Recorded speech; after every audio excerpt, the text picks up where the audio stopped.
Hi there everyone, and welcome to the latest edition of Retro Gamer Magazine. I'm Darran Jones, the editor. I'm Drew Sleep, the production editor. And this is our new cover, which is... 10 pages of terror! It's Resident Evil, if you haven't noticed. If we're talking about the cover, we were talking about the artwork, right? And how it looks like he's had a stroke, or somebody was asked to do a drawing of Bruce Campbell from Army of Darkness, and they did it on recollection. But actually, it's Sylvester Stallone. It's apparently an image of Sylvester Stallone from Judge Dredd. That looks more human than Sylvester Stallone. Well, to be fair, that was before he obviously looked like he'd melted. So, I am the law. Shall we quickly talk about this? Yeah. There's a lot of stuff coming out this year, isn't there? This is going to be a good year full of like Resident Evil, which is out now, Windjammers, Wonder Boy, Windjammers, Wipeout Collection, Crash Bandicoot, Sonic, twice. But what don't we think's coming out this year? Shenmue. Well, yeah. It's not coming out this year, is it? Sorry, Nick, mate. I know you pledged to that, but it's just not coming. And continuing the theme as well, there's a lot of anniversaries this year. We've got Double Dragon, we've got Kirby, we've got the ZX Spectrum turns 35, the Commodore 64 turns 35, Super Mario Kart turns 25. Final Fantasy turns 30, I think. Yeah, there was just a huge announcement where they revealed a lot of exciting cutlery, didn't they? So that's cool. And some games. But they led with the cutlery, because that's all I've really ever wanted from a Final Fantasy game. It's just like a fork so that I can eat noodles. Who doesn't want that? Ultimate fork. I do kind of want it. So we got an interview with Philip and Andrew Oliver, who are discussing their new book. Yep. This is our latest collector, who he's actually in an AC/DC tribute band, which is pretty cool. I thought that was pretty cool. Anyway, it's pretty good. We welcome all people from all walks of life in our corner. From all tribute bands. Not Coldplay. Oh, come on, Coldplay are okay. I don't mind Coldplay. If you're watching this, Chris Martin, you're all right. I think it's pretty safe to say Chris Martin is not watching this video. You don't know that. Danny Dyer loves Retro Gamer. Jonathan Ross subscribes to us. Dara Brian is aware of us. He's pretty... So anyway, we're going to focus on the legacy of Resident Evil. The main cover feature. You've said to us when we were making this feature that we wanted people from like all the major developers who were making horror games throughout the ages, right? Yeah. So we got the Dead Space covered. Dead Space, Amnesia, Here We Lie, Silent Hill. This focuses on the early Resident Evil games, so basically 1 to 3 and Code Veronica. All the ones that were similarised before Resident Evil 4 came along and completely shook everything up. Fixed camera angle, walking like a tank, zombies. Bad dialogue. Well, that's throughout them all, actually, isn't it? There's no zombies in... Oh no, I said bad 4. dialogue. Oh yeah, bad dialogue. Oh, Barry! That was too close. You were almost a Jill sandwich. You're right. Moving on, there's a detailed look at the actual house and the shenanigans that go on within it. How Resident Evil 7 is going back to basics, because ultimately, even though it's got a brand new viewpoint, it's the first game, isn't it? Big scary mansion, monsters, corridors. So here's our vertical spread for the week. Can we say it together? One, two, three. Vertical spread. And this is E.T. the Extraterrestrial, which is widely regarded as one of the worst games of all time. It was made in 5 weeks. Yes, there are better games. Yes, there are worse games, but it's not as bad as people make out. It's not to say it's good, but if you learn the context around what E.T. was made... The whole urban legend, which isn't really an urban legend because it's actually grounded in fact, about how it was so bad it was buried. Lots of games were buried, but E.T. was connected to it, and it spun into a really weird documentary where they kind of made out that they weren't expecting to find what they were going to find there, even though they knew it was there, because they had the repeatedly in the interview they were like, yeah, it's here. It might be here. No, it's here. It might be here. Right then, so match day. Specky football. Yeah. I've got to admit, I hated the first match day. I still don't like it. I just don't think it's a very good game. However... I don't think football's a good game.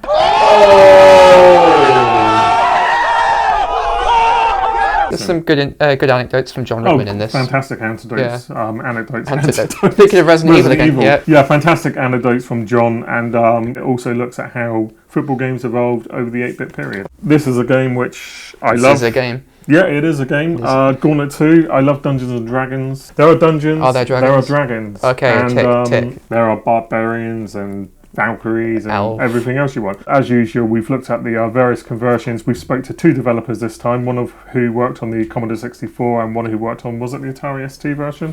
Flick back and have a look. Atari ST and Amiga Atari ST. versions. So that's always cool. Yeah, top 10 hits. Look at that. If you just think of the It 90s, looks like Pick and Mix Sweets, doesn't it? Pick and Mix Woolworths Sweets, Pick and Mix crossed with Sweets. Saved by the Bell. Yeah, what we want, D-Boy, is this needs to be like spinning around and stuff to the Saved by the Bell soundtrack. When I wake up in the morning and the alarm gets out of warning, I don't think I'll ever make it on time. And this is a making of Hunchback. Funny enough, it started off as a Robin Hood game. Spoilers, but, well, it's not really spoilers, it's ancient, so You an didn't- interesting story there. Well, Hello, darkness, my old friend. Game Genie.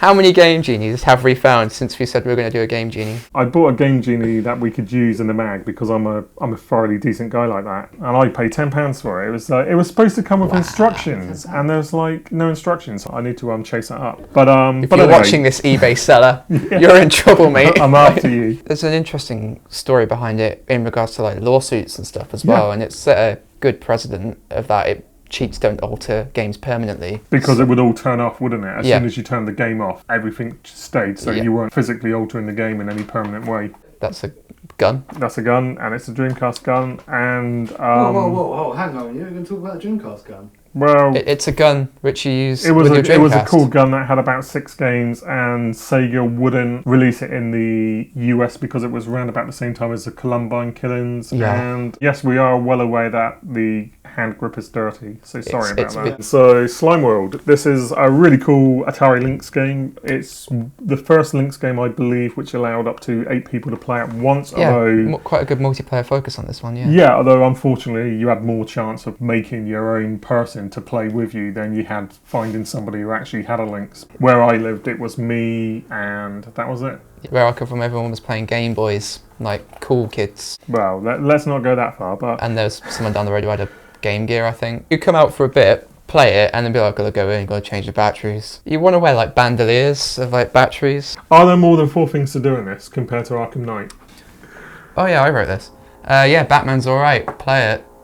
That's all I've got to say about it, really. Like, I've exhausted all my brain on that. Yeah. Like, I can't say any more about Well, it. I think it's arguably probably the best comic book adaptation Yeah, ever to hit a video game. as someone who doesn't really like comic book games, I really enjoyed this, so that probably says a lot.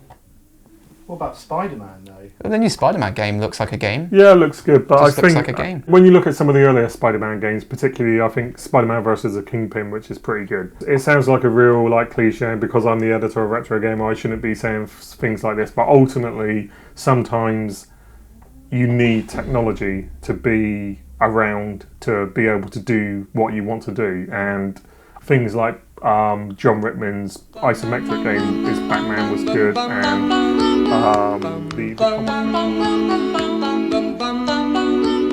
it's not as good as this. Look, don't get tired when I'm talking about 8-bit games. It's a very important part of the magazine. What year is it? Suda51. Yeah, a special interview. We sent Nick down to a Comic-Con and we came back with an interview. Yeah, it's quite cool. He talked about all sorts of things, didn't he? Wrestling. He's such an interesting figure in the industry. Like, he started his like working career as an undertaker and then brought that philosophy onto his wrestling game where the main character kills himself, and then it just went downhill from there. And that was on the SNES, SNES, wasn't yeah. it? It's one of the Fire Pro wrestling games, I think. Didn't like when Killer 7 came out, it came out with like a disclaimer from Capcom saying, please give this a chance. Yeah. It'll be good, honest. I do like Killer 7, and I wasn't too keen on Lollipop Chainsaw though. I don't even think Lollipop Chainsaw would even exist nowadays in not today's today, Gamergate society.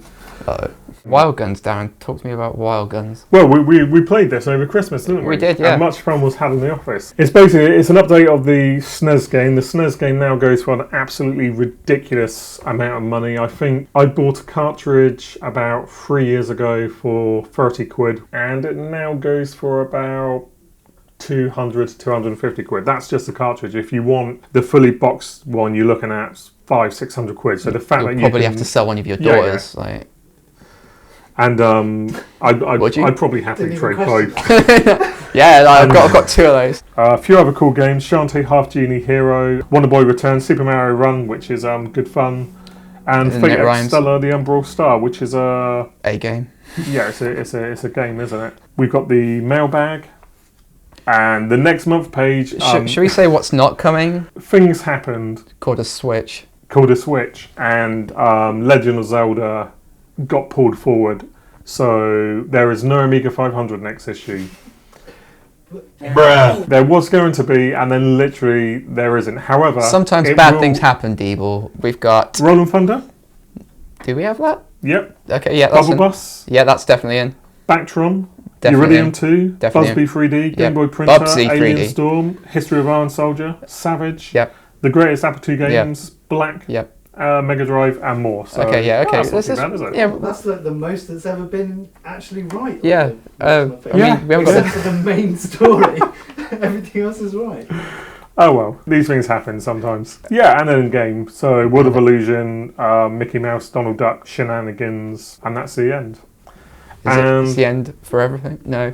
We're not too sure what's happening because Deeble might be leaving us. That's me. That's him, the guy who works behind the scenes. So we're going to try and get one more issue out of him. But enjoy the magazine. We'll hopefully see you soon. And I'm Darran Jones. I'm Juice Lee. Bye, Deeble. Bye. Bye. And we'll see you Bye. later. Bye, guys.